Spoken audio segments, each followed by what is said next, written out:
안녕하십니까 할러님들, 강왕국입니다. 네, 오늘은요 제가 이 매트릭스 스튜디오라는 한국 퀀트계 고전을 소개해 드리고요.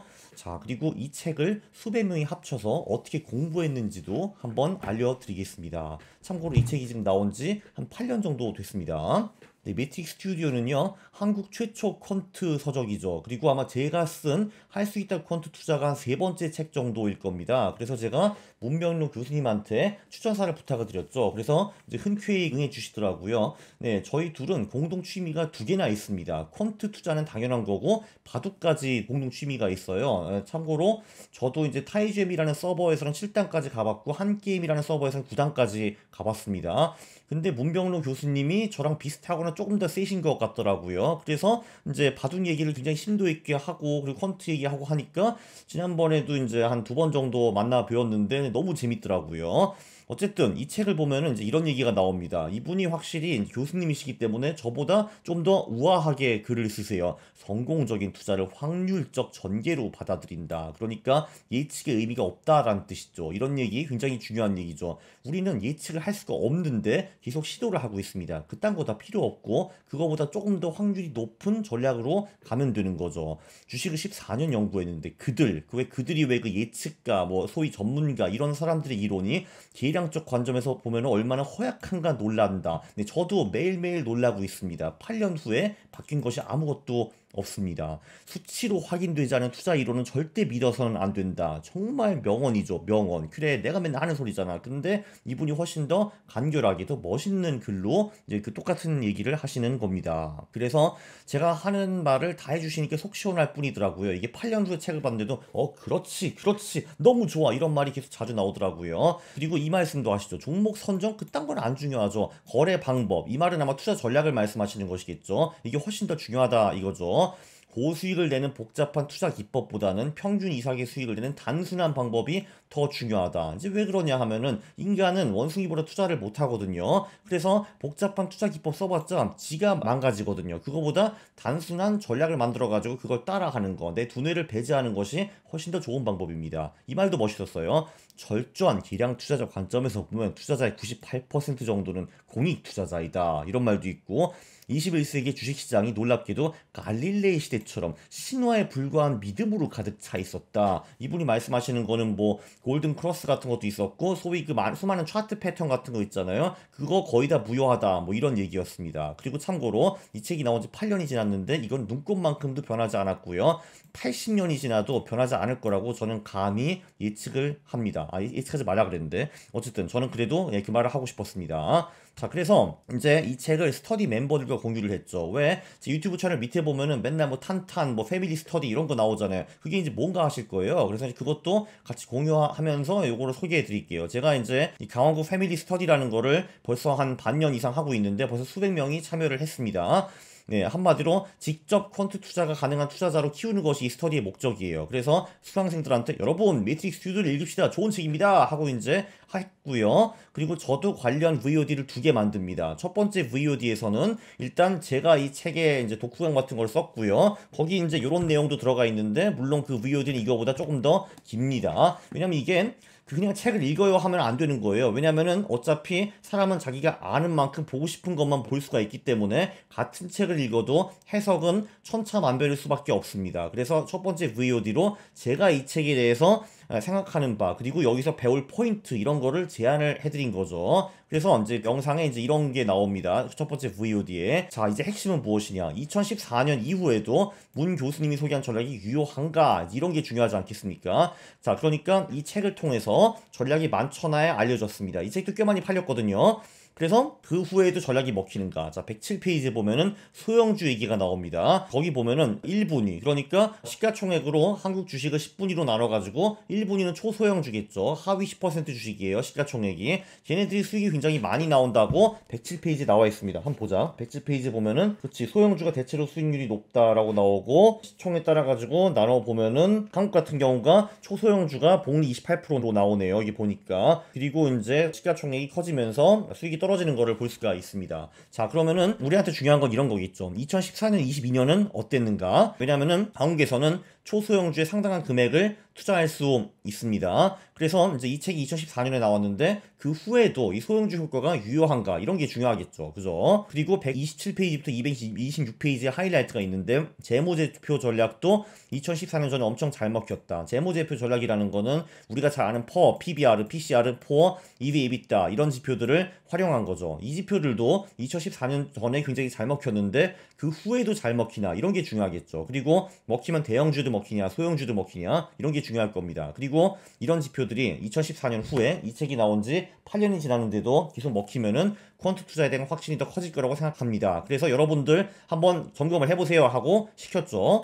네, 그러니까 이런 전략들을 실제로 리뷰를 해오셨습니다. 이 책에 63페이지인가? 보면은 장난감 같은 전략이라는 그 전략이 있어요. 이건 뭐냐면은 문병준 교수님이 퍼가 7 이하이고 PBR가 1 이하인 주식만 사도 엄청 돈을 잘 벌 수 있다라고 말씀을 하셨습니다. 그래서 그거를 퀀트킹으로 14년 분기 리밸런싱을 해오신 분이 있어요. 20기 종목으로 이런 종목들을 샀다라고 하면은 복리 19.8% 정도를 벌 수 있었는데 여기서 심지어 매도 수수료를 굉장히 보수적으로 측정을 하셨어요. 1.33%로 가셨기 때문에 이 수수료를 좀 더 낮추면은 제 생각에는 좀 더 수익이 올라갈 겁니다. 이거를 소형주로 돌리셨으니까 복리 30%가 나왔대요. 보수적인 수수료로 했는데도 불구하고요. 네, 그런데 2014년부터 이분이 돌려보셨어요. 2014년 1월부터 2022년 6월까지. 그렇게 하니까 복리수익이 9.2%를 하락했다. 소형주는 19.7%다. 근데 여기서 포인트는 커스피가 2014년부터 22년 6월까지 별로 안 좋았어요. 배당을 다 포함해도 커스피의 복리수익이 3%밖에 안 됩니다. 그러니까 아직도 초과 수익은 분명히 있는 거고요. 그래서 이분도 이런 식으로 결론을 내리셨어요. 그 매트릭스 스튜디오 63페이지 전략은 2014년 후에는 조금 힘을 잃었으나 소형주에서는 그래도 쓸만한 수익률을 가져다 준 것으로 생각됩니다. 네, 저도 동의합니다. 그러니까 특히 소형주에서는 저퍼 저PBR 전략, 이 장난감 전략이 아직도 유효하다라는 거를 볼 수 있습니다. 자, 근데 여기서 끝이 아닙니다. 우리가 지금 겨우 복리 9.2랑 19.7 보러 이 영상을 찍은 게 아닙니다.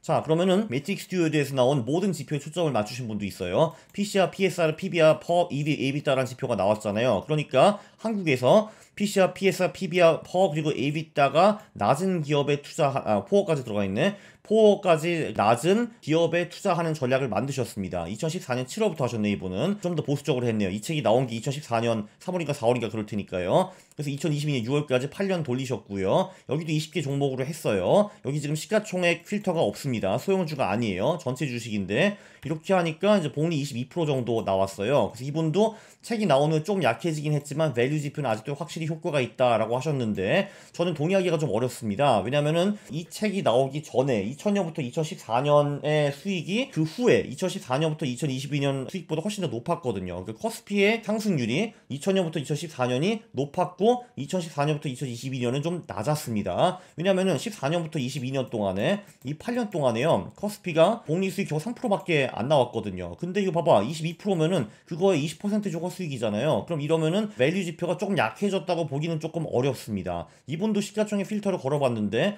하위 30%로 거니까 복리 32%가 나왔습니다. 이거를 하위 20%나 10%로 하면은 아마 조금 더 수익이 높았을 겁니다. 그래서 결론적으로 2014년 후에도 밸류 지표, 다시 한번 밸류 지표는 뭐 PCR, PSR, PBR, 퍼, EV, EBITDA 이런 지표들이겠죠.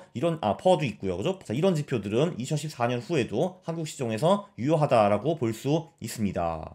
자, 그래서 또 이제 어떤 분은요, 이분도 PCR, PSR, PBR, 퍼, EV, EBITDA들 낮은 기업들을 분석을 했는데 여기다가 자본 필터를 넣으셨어요. 그러니까 좀 이제 자본이 높은 기업들이 조금 더 우대를 받도록 했고요. 네, 이게 아마 이제 안정성 있는 기업을 찾는 노력으로 해석이 됩니다. 그렇게 하고 이제 소형주 필터를 돌렸어요. 이제 하위 20%로 돌리셨고 이분도 2014년 1월부터 22년 6월까지 돌리셨는데 그러니까 복리 35%라는 결과가 나왔습니다. 결론적으로 소형주 플러스 밸류 전략은 2014년 후에도 매우 유용한 것처럼 보입니다. 이게 이제 수강생들이 발견한 전략들이고요. 이제 저도 이제 두 번째 VOD를 찍었습니다. 왜냐면 저도 제가 나름대로 생각하는 정답 비슷한 거를 공유를 해드려야 되는 거잖아요. 물론 제 정답의 퀄리티가 이 전략들보다 낮다는 거는 아닌데 그래도 저도 이제 뭔가 공개해드려야 되잖아요.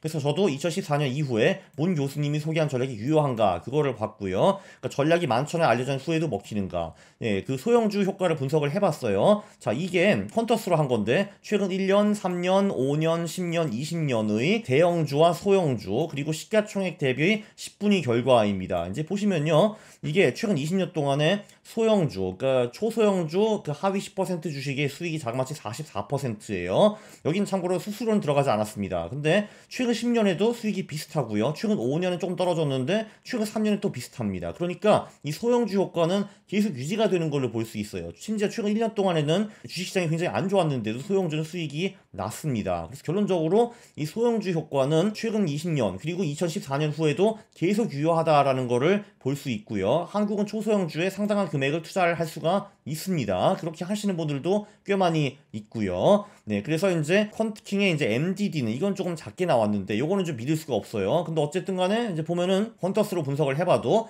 초소형주 효과는 계속 유효하다라는 거를 볼 수가 있습니다. 네, 구분위도 수익이 굉장히 높네요. 그죠? 구분위도 상당히 높은 편입니다. 그렇죠. 그래서 이제 재무제표 전략도 제가 이제 돌려봤죠. 저도 그래서 PC와 PB와 퍼, EV/EBITDA, 포어 이 애들이 이제 우수한 기업들이 2014년부터 이제 수익이 어떻게 났나 보니까 저도 당연히 엇비슷한 결과에 도달했습니다. 복리 24% 정도 이렇게 나왔고요. 네, 퀀트킹 이런 지표들이 다 있고 퀀터스에도 이 지표들이 다 있습니다. 2014년 후에도 이 지표들이 먹혔다. 그러니까 제 결론도 수강생들 결론과 똑같아요. 당연히 똑같겠죠. 뭐 퀀트킹 썼으니까. 그래서 이런 게 한마디로 이 밸류 지표들을 소형주 지표는 이 책이 나온 후에도 잘 먹힌다. 자, 이런 거를 알면은 퀀트 투자에 대한 확신이 좀 더 커지지 않을까. 이게 모든 전략을 공개한다 하더라도 전략의 알파가 줄은가, 초과 수익이 줄은가, 줄지 않는다라는 게 제 결론입니다. 네, 수강생들도 엇비슷한 결론을 내리신 것 같고요. 그리고 예를 들면 PBR 같은 거, PSR 같은 지표도 제가 분석을 했어요. 저 PBR 주식은 최근 20년 동안에 복리 35% 벌었고요.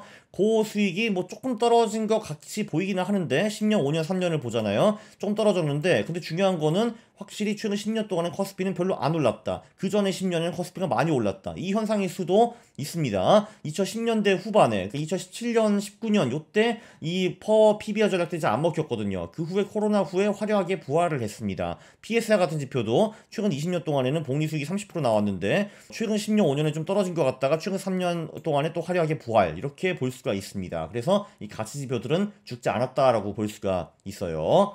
네, 그래서 요약을 하면은 이렇게 훌륭한 책을 읽으면은 그 내용을 점검해야 되는 겁니다. 그냥 이 책을 읽고 하하 이 책 재밌다 하하 이렇게 하면 이제 안 되는 거고요. 그래서 이 책이 나온 지 벌써 8년이 됐으니까 이게 아직도 먹히는가 한번 그 분석을 해보는 거 이런 게 굉장히 중요한 겁니다. 그리고 이거를 이제 집단지성을 통해서 몇백 명이 같이 이제 분석을 한 거죠. 그래서 몇백 명이 확신이 생기셨을 수 있을 것 같아요. 아, 퀀트 투자 이거 진짜 되는구나. 야, 이렇게 전략이 다 친절하게 공개가 되었는데도 불구하고 계속 먹히네. 하하 이런 거를 알 수가 있습니다. 집단지성 IQ 이게 매주 점점 더 높아지는 것 같습니다. 물론 스터디 하시는 분들 중에 수백 명이 다 이런 전략을 짜오신 거는 아니고요. 바쁘신 분들도 계시고 이제 아직도 이게 잘 뭐지 어려워 하시는 분들도 계시는데 이제 그런 분들을 위해서 제가 VOD도 만들어 드리는 거죠. 그러면은 내 전략을 못 만들어도 그냥 제 전략을 베껴 쓸 수도 있는 거거든요. 또는 여기 이제 다른 전략들이 있잖아요. 다른 분들이 만들어 오신 거 그런 것도 베껴 써도 네, 보시다시피 계속 뭐 본이 20% 30% 네, 나옵니다. 네, 밸류 지표 소형주 전략 아직도 굉장히 잘 먹히는 것 같아요. 예, 문명희 교수님 만세, 매트릭스 스튜디오 만세, 수강생들 만세로 영상을 마치도록 하겠습니다. 네, 이 영상 제가 보기에는 굉장히 유익했거든요. 동의를 하시면은 구독 눌러주시고 그리고 좋아요 부탁드리겠습니다. 싫어요를 누르시면 제가 매우 싫어합니다. 감사합니다.